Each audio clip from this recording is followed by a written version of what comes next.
Hey guys, how's it going? It's your boy, Big Blue Drew 97 here, coming at you with another manga review for Dr. Stone.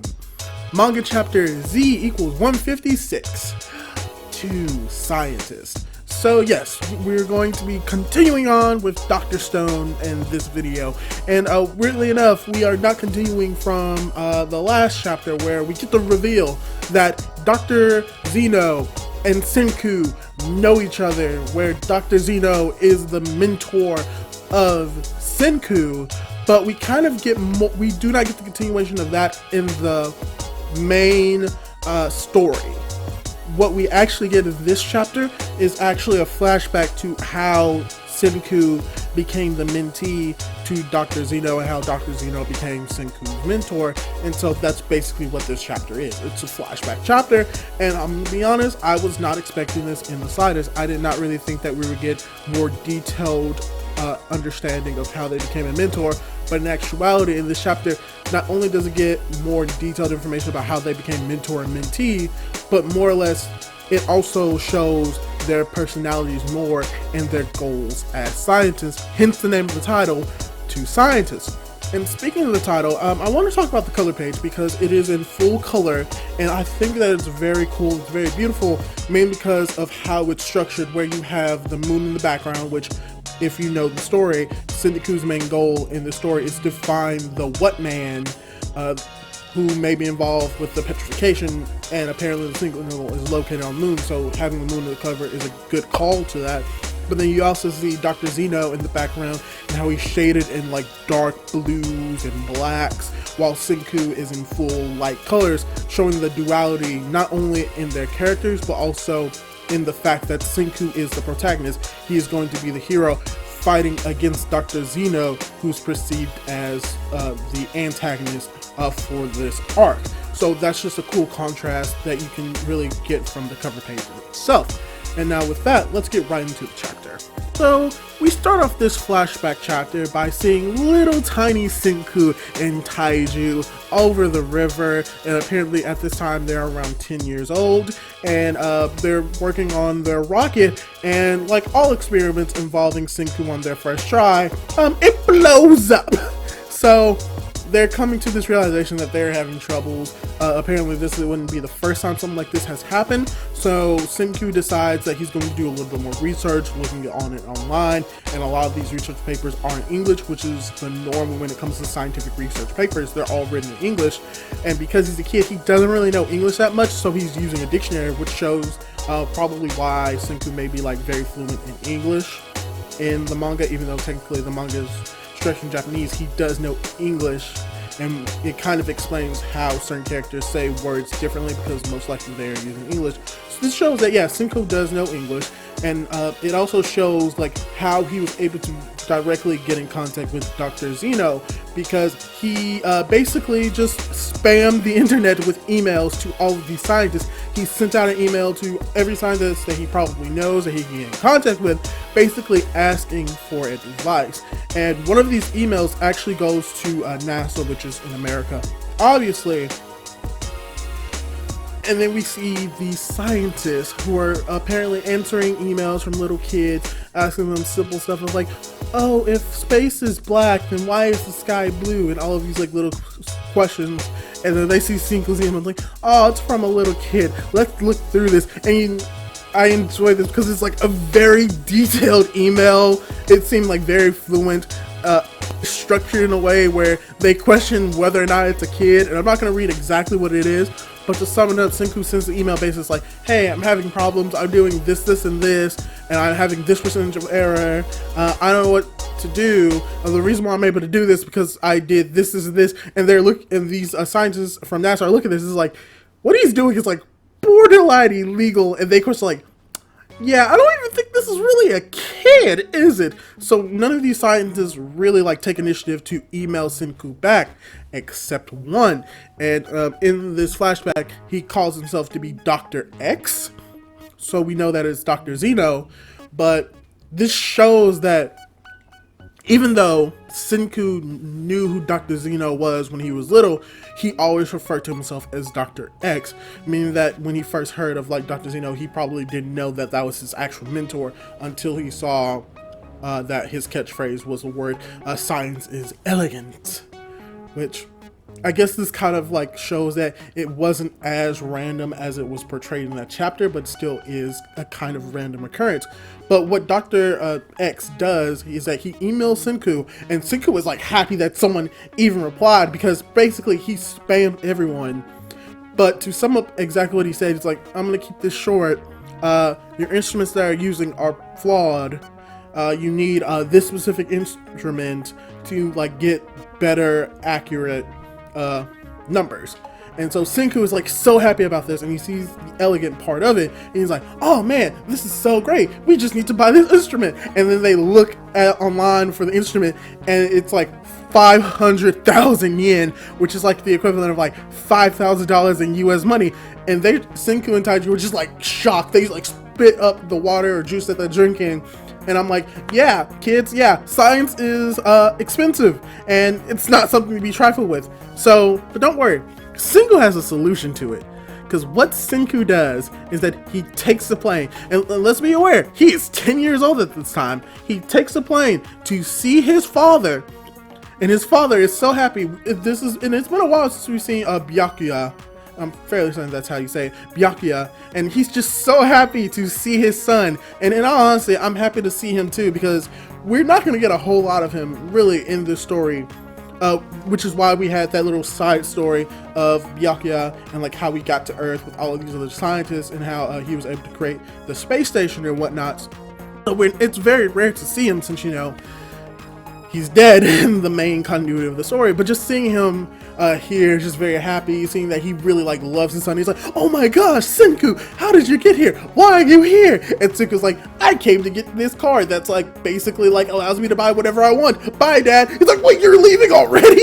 He just takes on the plane and leaves, and just dips out and just buys all the instruments that he needs. So that was just like a really funny scene between Senku and his father, and it just shows more of the relationship they have. Even though like Senku does like love his father, he doesn't really show it in the same conventional way as his father shows it to his son. So that's just a funny moment. And then we kind of get like more instances of Senku and Dr. X like communicating with each other. We see that Senku is growing more and more, is understanding science more and more, understanding like what he's doing while he's emailing back with Dr. X. And then we get to a point where he starts talking to him. It's like, oh yeah, everything's going great. Everything is looking good. Basically, we're almost there. And he gets a response that says that science is power. And at this moment, we get the reveal of really the ideology of Dr. X, Dr. Zeno, where he views science as power. And that with this power of science, he'll be able to control those who are weaker minded, those who are not as intelligent as him, though the ignorant masses is what he actually says. So we kind of get how he views science and how he views the world and his ideologies. Well then, from there, we also get the ideology and Senku's like view on science, because he was told this by his mentor, but he just totally disagrees with it. He's like, nah, I don't really care about science being power. And we get, not necessarily reveal, but Senku says that he's just a dummy. He's stupid. He has no idea what he's doing. All that's special about Senku is that he wants to know everything, and he wants to know all of the secrets. So we view Senku as this intelligent genius who knows all of these scientific developments and how to do all of these different, like how to make all of these different chemicals, how he's able to basically make all of these things with science. But you think like, oh, this must be a genius level intellect. But in actuality, he's just a normal kid who just wants to know everything and has the determination to do it. So it just shows that Senku is special, but not to the point of he's a genius. He's special because he likes science and he wants to know the secrets of everything. And with that determination, that's how he was able to become this smart. That's how he's able to become as intelligent as he is. And I think this is a good way to show not just like kids, but show really anyone that it doesn't matter your level of intellect. If there's something in this world that you like, something that in this world that you love, and you're determined to do that, then there's nothing in the world that can stop you from doing it, and that you can like incorporate into yourself, that you can learn it, and that you can be good at it. So I think this just shows that Senku, as I said, is nothing special, and really he could be anyone. He could be you, he could be me, he could be the president of the United States. Well, maybe not him, but anyone can do anything if they have the drive and the determination to do it, and that is the embodiment of Senku. And then after we get the duality between Dr. Zeno and Senku, we get this weird transitional period where one of Dr. Zeno's colleagues asks a question like, "Oh, what would you do if you're sent back to the Stone Age?" Where Dr. Zeno responds with, "Oh, I would be a dictator. I would use my scientific advancements to become a dictator and rule over everyone." And then you have Byakuya, who's like, "Oh, alright, so that's how you're gonna be. Well, what if someone like comes to like go against you?" Where Dr. Zeno responds with, "Oh, I'll see whose science is better in a war of science." But then you have Byakuya once again chiming in like, "Huh, that's an interesting thing. But you know that when it comes to science, no matter what age you're in the future, in the past, in the present, there is always going to be someone like my son. Someone who's going to want to crave knowledge, and from there will create like scientific advancements." And I think that this is a cool reference because this idea is shown true in the story through Chrome, because Chrome is sort of like the Stone Age equivalent of Senku, someone who just loves like science, loves these different things about the world and wants to know more about it, and therefore goes out and does it. So it shows, and this is kind of like tying into that, because what he is saying is true. No matter what age you are in, there's always going to be someone who craves the knowledge just because that's something that they like. And one thing I want to make about this is that I think that's like a good way to show that no matter what world you're in, there's always going to be a Senku. But I think that it was a weird, very weird transition because it didn't seem to flow.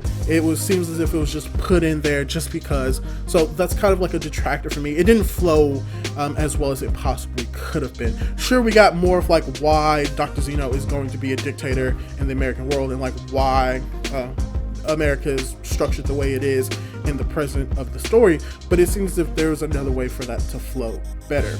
So we get a more modern Senku where he's around 13 and 14 when he's talking to the doctor about the rocket and how this rocket is pretty much complete, and how the doctor's like, "Oh yeah, if you do this, this, and this with this part, then you could potentially like put something in it.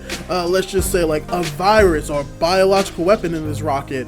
And like I said, this shows more of like the evil side of science. And it just kind of shows why Senku doesn't adhere to that, like why he was hesitant about creating guns, why Tsubasa would follow Senku, because he knows that he wants to create a world with science, but not necessarily with these military warfare, while in contrast, pushed Senku to actually travel to Africa, because this is something that I didn't remember from the first part of Dr.Stone, because I started with the anime before I read the manga. But there is a reference to Senku going to Africa, eating lion meat, and studying Ebola. And Taiju's like, "What type of high schooler are you?" So this kind of ties into that, and it's a cool reference to that, why he went to Africa to study Ebola, because of Dr. Zeno and the statement that he made about warfare using biological weapons. And this is very cool because he flies to Africa, and his father, Byakuya, is like so happy. He's like, "Oh my gosh, Senku is coming here." I mean, he's probably here to like return the card, but yay, he's coming to see him. And then you see this shadowy figure in the background. And from here on, the next few pages, there really isn't a whole lot of dialogue. The only little dialogue that we really get from the next few pages is that we see Dr. Zeno in his more modern look referring to Senku, because he realizes, oh, that kid that I've been mentoring is coming here.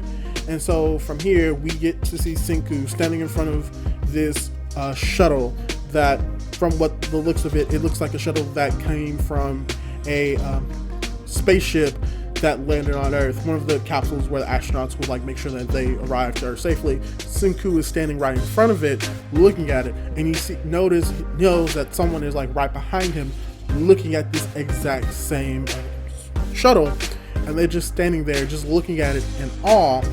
And they never look at each other. They never make eye contact. They just stare in just amazement and just awe as Byakuya comes in saying, "Senku, hi!" He's like, "Hey, wait, what's going on?" And Senku responds with nothing, because he realizes that, okay, I think I finally was able to meet my mentor, but you know what? That really doesn't matter. And from there, we get the final panels and pages of this chapter. Senku and Dr. Zeno looking at each other as they're going their separate ways, indicating that within this arc they are going to be enemies against each other to see who is the best scientist as we read this chapter. So with this chapter, I think that it is a very good chapter. I mean, because we get more revelations on Dr. Zeno and his motives and how he views science. He views science as elegant, but he also views it as power to put people down and to rule over people. While with Senku, we get more the establishment of he views science as something that he enjoys, a way to unlock the secrets of the world, and that's what he wants to do. He wants to unlock the secrets of everything and wants to know everything, and the way that he can do that is through science. So we get more contrast and duality between Senku and Dr. Zeno, as well as we get more establishment and references to the beginning of this story when it comes to Senku going to Africa. We also get more interactions between Senku and his father Byakuya, which I always enjoy because I really do enjoy Byakuya as a character. I enjoyed the spin-off series of like how he went to Earth, and just seeing more of him in the story, knowing that he's no longer with us in the presence of the storyline is just great to see. The really only gripe that I really have with this chapter is just how this information was portrayed to us by having the one scientist question like, "Oh, by the way, what would happen if you were sent to the Stone Age? What would you do?" I think that could have been done a little bit better. As I said, it seemed too forced. It didn't flow right for me. I mean, it moved the story along and gave us Dr. Zeno's motives and like what he is doing possibly in the present storyline, being a dictator, but it seemed to have flowed like really poorly and could have been structured a little bit better. If anything, maybe having a few more pages of just all of these doctors talking, shooting the shit, basically. It's like, oh yeah, this is so cool. It's like, hey, y'all want to play a game? Oh sure, alright, let's play a game. Like, alright, here's the scenario. You're thrown into the Stone Age. What do you do? Like, there could have been like more pages to tie those together, and it seemed like I said, it seemed very forced. But besides that, really good chapter, Dr. Stone. I really enjoyed the flashback. Getting to see Senku as a little kid is always a treat, as well as seeing Byakuya as well is always a treat as well. And we get to see more establishment of how Senku and Dr. Zeno are two sides of the same coin with different ideologies based in science. So, really good chapter, really did enjoyed it. And if you enjoyed this video, enjoyed this review of Dr. Stone, leave a like on this video, leave a comment below, subscribe to my channel, do all of that cool jazz, and hopefully I'll be able to catch you in my next video. Goodbye! By the way, do you like how this sounds? I got a new microphone today. It's nice. Bye!